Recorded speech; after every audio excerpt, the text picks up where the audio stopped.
헤어지고 다시 만날수록 이게 떨어져요.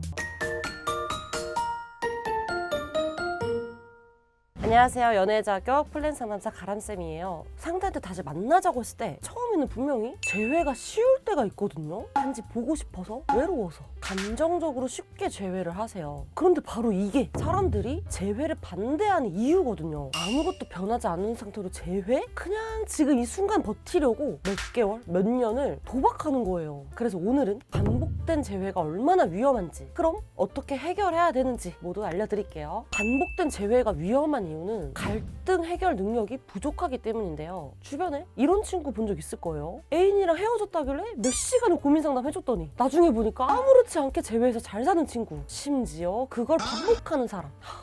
너무 허탈하죠. 이렇게 헤어지고 재회하는 것을 반복하는 커플들은 결국 진짜 이별 원인을 제대로 해결하지 못했다는 거예요. 갈등이 생기면 매번 회피를 했다는 거죠. 상대와 연애를 시작하는 것과는 별개로 연애를 유지하는 데 필요한 능력이 있어요. 이 연애 유지 능력에서 중요한 것 중에 하나가 바로 갈등 해결 능력입니다. 아까 말씀드린 커플은 갈등 해결 방법이 헤어지는 것밖에 없었던 거죠. 아니 그래도 계속 만나니까 괜찮은 거 아니에요? 감정이 있다는 증거 아닐까요? 이런 질문 하실 텐데, 그런데 여기서 중요한 건 감정은 에너지라는 거예요. 쓰면 쓸수록 결국은 고갈이 되어버리는 거죠. 상대에 대한 감정이 많을 때는 우리가 아무리 치고받고 싸우고 심지어 사고가 나도 재회할 수 있어요. 그런데 결국 소진이 되었을 때는 재회는커녕 남이 되어버리거든요. 그렇다면 갈등을 해결하는 방법 무엇일까요? 첫 번째는 이번 이별이 진짜 끝이라는 것을 명심하기. 서로 이렇게 계속 만나고 헤어지는 이유는 상대가 당연해졌기 때문이에요. 어머니께 이런 잔소리 한 번씩 들어보셨죠? 일찍 좀 다녀. 빨래 색깔 구분해서 내놓으라 그랬지. 그럼 우리는 어떻게 하나요? 아 알겠어 하고 또 반복하죠. 왜냐? 이 일로 엄마랑 내 사이가 틀어지지 않을 거니까. 이렇게 상대가 당연시 되어버린 거죠.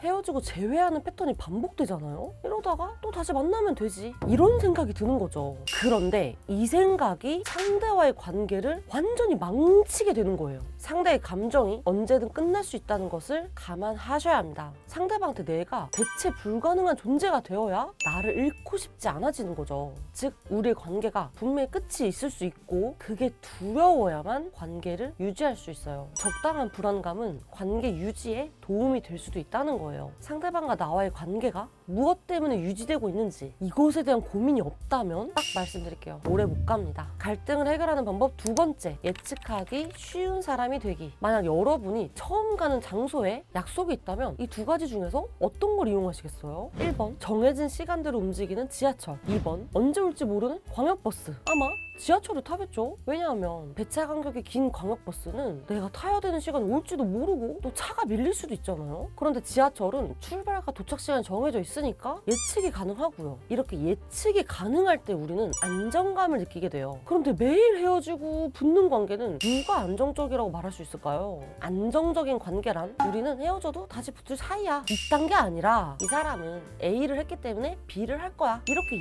예측이 가능한 사이예요. 그래야 신뢰도 생기는 거고요. 그러니까 상대방에게 믿음을 주기 위해서는 갈등 해결 방법을 정확하게 패턴화시키는 게 중요합니다.